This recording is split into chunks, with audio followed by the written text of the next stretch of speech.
Doctor صاحب سب سے پہلے بات یہ ہو جاتی ہے کہ بہت ساری خواتین ایسی ہیں جو گھر پہ بیٹھے ہوئے وہ کہتی ہیں کہ ہمارے اوپر بھی واجب ہے تو ہم بھی قربانی کا شوق رکھتے ہیں، ہم بھی قربانی کریں، تو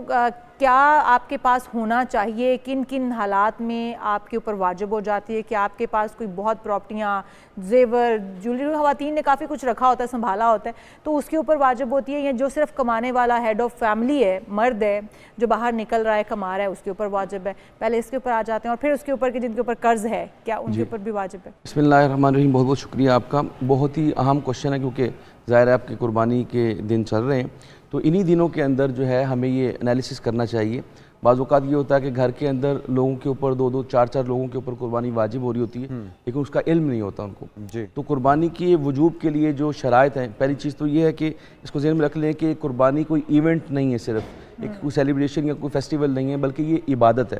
اور جو بھی عبادت ہوتی ہے اس کی کچھ شرائط ہوتی ہیں، اور عبادت کا کوئی ایک ظاہری پہلو بھی ہوتا ہے اور باطنی پہلو بھی ہوتا ہے۔ ٹھیک ہے، تو قربانی بھی عبادت ہے، لہٰذا جسے آپ نے کہا کہ قرب حاصل کرنا، اللہ کے قریب ہونا، سب کچھ جان مال جو ہے سب کچھ اللہ کی راہ پہ نشاور کر دینا، اس کو قربانی کہتے ہیں۔ تو قربانی کا وہ جو وجوب ہے اس کے لیے جو فقہاء نے جو شرائط، یہ دین اسلام نے شرائط بتائی ہیں، اس میں پہلی نمبر پہ کہ مسلمان ہونا،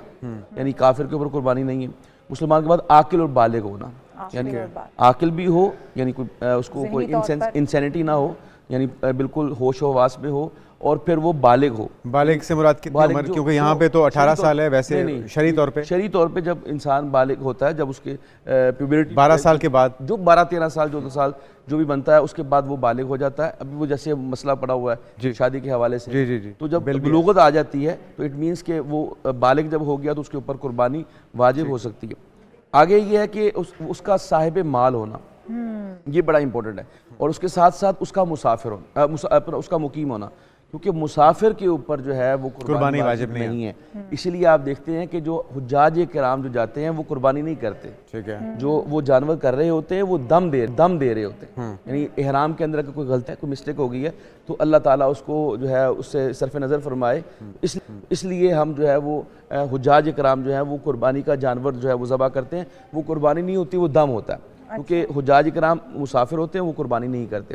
تو مسافر کے اوپر قربانی نہیں ہے۔ اور مسافر کی جو اچھا وہ دم ہے اس وجہ سے جو کمی بیشی رہ گئی ہے وہ پوری ہو جائے، وہ اس وجہ سے نہیں ہے کہ قربانی کی عید ہے، وہ قربانی کے اوپر ہے ہی نہیں، یہ بڑا آپ نے اچھا ایک پوائنٹ ریز کیا۔ تو قربانی جو ہے وہ مسافر کے اوپر اس لیے نہیں ہے کہ ظاہر ہے کہ اس نے جب سفر میں ہوتا ہے تو اس کے لیے بڑی مشکلات ہوتی ہیں۔ 92 کلومیٹرز کے جب آپ نیت کرتے ہیں تو آپ مسافر کہلاتے ہیں۔ تو جب آپ دوسری جگہ دوسرے شہر میں، جیسے اب آپ لاہور میں رہتے ہیں، جیسے آپ لاہور کے مضافات سے نکلیں گے باہر، لیکن کتنے دن کے لیے وہاں پہ قیام پذیر ہو؟ 92 کلومیٹر سے دور ہو اور 15 دن سے زائد نہ ہو قیام، 15 دن کے اندر کا قیام ہو، تو آپ جو ہے وہاں پہ مسافر ہیں، آپ مقیم نہیں ہیں۔ جو لاسٹ چیز ہے وہ صاحب نصاب ہونا۔ صاحب نصاب میں بڑا امپورٹنٹ فرق ہے جو لوگوں کو نہیں معلوم ہوتا، اور یہی ہم آج ڈسکس کریں گے کہ لوگ یہ سمجھتے ہیں کہ شاید جو زکوٰۃ والا نصاب ہے وہی نصاب جو ہے وہ قربانی والا، ایسا نہیں۔ اچھا ایسا نہیں ہے۔ ضرورت اصلیہ سے زائد، ضرورت اصلیہ کو بھی بیان کر دیتے ہیں، ضرورت اصلیہ سے زائد اگر آپ کے پاس 52.5 تولے چاندی جتنی اماؤنٹ یا اتنے آپ کے پاس ایسٹس موجود ہیں تو آپ صاحب نصاب ہیں، آپ کے اوپر قربانی واجب ہے۔ اب ضرورت اصلیہ کیا ہے؟ ضرورت اصلیہ ہوتے ہیں جو گھر کے اندر آپ کے پہننے والے کپڑے ہیں، آپ کے پاس راشن کا سامان ہے، یوٹیلٹی بلز کے لیے پیسے رکھے ہوئے ہیں،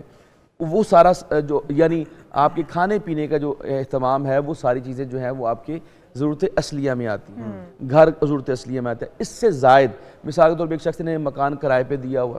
مثال کے طور پہ ایک بڑا گھر ہے اور بڑے گھر میں 2-3 کمرے جو ہیں وہ یوز ہی نہیں ہوتے، وہ بند پڑے ہوئے ہیں، تو ان کی قیمت کا تعین کیا جائے گا۔ اگر آپ نے مکان کرائے پہ دیا ہوا تو اس کی مکان کی قیمت کا تعین کیا جائے گا، اور وہ اوبیسلی 52.5 تولے چاندی، کیونکہ اس وقت 1,80,000 روپے کی کم و بیش یہ اماؤنٹ بنتی ہے۔ تو اگر اتنی اماؤنٹ کے آپ کے پاس ایسٹس موجود ہیں جو ضروریات اصلیہ سے زائد ہیں تو آپ کے اوپر قربانی واجب۔ ڈاکٹر صاحب اگر آپ کے پاس یہ ایسٹس تو موجود ہیں لیکن آپ کے اوپر قرض بھی ہے جو کہ آپ نے ادا کرنا ہے، اور وہ قرض جو ہے وہ آپ یا پھر آپ کے پاس گاڑی یا مکان ایسا ہے جو کہ آپ اس کی ایک ساتھ دے رہے ہیں اور وہ قسطوں پر آپ نے گورنمنٹ سے یا کسی بینک سے لے رکھا ہے, لیز پر ہے, تو اس صورت میں کیا ہمارے اوپر قربانی واجب ہے کہ ہمارے پاس تمام اشیاء ضروریہ تو موجود ہیں لیکن ہمارے پاس جو گھر ہے یا ہمارے پاس گاڑی ہے یا پھر اس طرح کی چیزیں, اور پھر ہم مقروض ہیں, یہ قرض میں آ جاتا ہے نا کہ آپ نے کسی بھی بینک کا قرض دینا ہے, کسی بندے سے آپ نے لے کر اماؤنٹ اور یہ چیزیں خریدی ہیں, اس صورت میں پھر کیا ہے؟ اس میں ہم یہ دیکھیں گے ایک کاروباری شخصیت ہے یا کوئی سیلریڈ پرسن ہے, وہ دیکھا جائے گا کہ جو اس نے قرض دینا ہے اس قرض دینے کی اس کے پاس صلاحیت کتنی ہے. لیٹ سپوز آپ نے ابھی دیکھا کہ بینک سے آپ نے گاڑی لی ہوئی ہے اور آپ نے بے شمار اس کی اقساط جو ہیں وہ دے دی ہیں, اب وہ ایسٹ آپ کا بن چکا ہے. مثال کے طور پہ 50 لاکھ کی گاڑی تھی, آپ نے 30-35 لاکھ روپے دے دیا ہوا ہے, 10-15 لاکھ آپ نے دینا ہے, اور آپ سمجھتے ہیں کہ اگر میں اس گاڑی کو سیل آؤٹ کروں تو میں وہ قرضہ آسانی سے ادا کر سکتا ہوں, اور پھر میرے پاس وہ اماؤنٹ اتنی بچتی ہے جو 52.5 تولے چاندی سے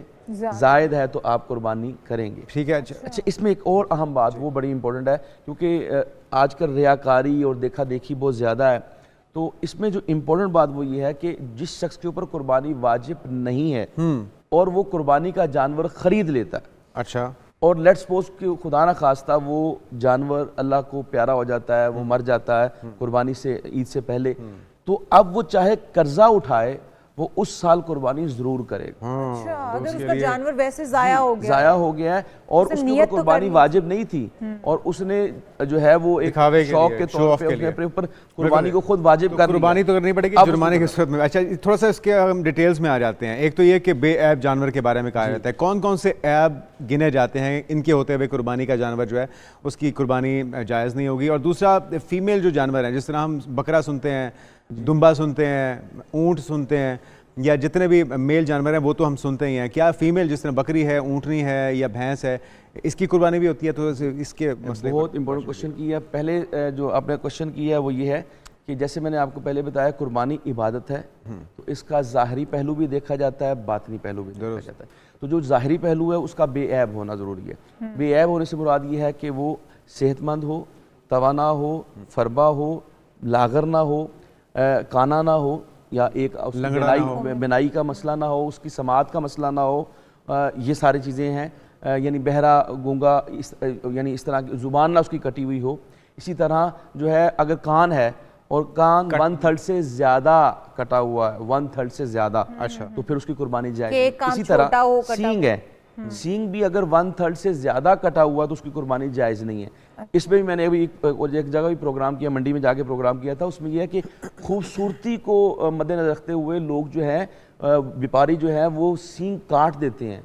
ایسے جانوروں کی قربانی جائز نہیں ہے جو سینگ کو اسی وجہ سے, یا اس طرح کی دوائی کا, میڈیسن کا یوز کرتے ہیں, ایسا کوئی مسالہ ملتا ہے جو اس کے سینگوں پہ وہ جب پیدا ہوتا ہے اسی وقت لگا دیتے ہیں, جس کی اس سے سینگ نکلتے ہی نہیں ہیں. نشان موجود ہوتا ہے لیکن سینگ جو ہے نا وہ گرو نہیں کرتے. یہ تمام چیزیں جو ہیں یہ نقائص میں آتا ہے. یعنی قدرتی طور پہ جو اللہ تعالیٰ نے حسن دیا جانور کو وہ کرنا چاہیے. اور جو آپ نے دوسرا سوال کیا اس میں آپ سمجھ گئے, فیمیل والا, بالکل صحیح ہے. اللہ تعالیٰ نے قرآن پاک میں 8 جانوروں کا ذکر فرمایا,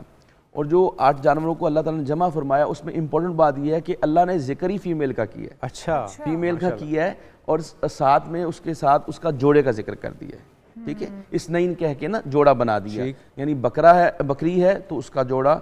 گائے ہے تو اس کا جوڑا, اونٹ ہے اس کا جوڑا, تو اسی طرح بھیڑ ہے تو اس کا جوڑا. تو اللہ تعالیٰ نے قرآن پاک میں فیمیل کا ہی ذکر کیا ہے اور اس کے ساتھ اس کے جوڑے کے اندر شامل کر دیا ہے. اور ایک آخری بات اس حوالے سے جو ہے وہ بڑی امپورٹنٹ ہے کہ ایک اختلاف پایا جاتا ہے, وہ بھینس یا جو کٹا ہوتا ہے اس کے بیفلو جو ہوتی ہے اس کی قربانی کے حوالے سے پوچھا جاتا ہے. تو اہل سنت کے ہاں یا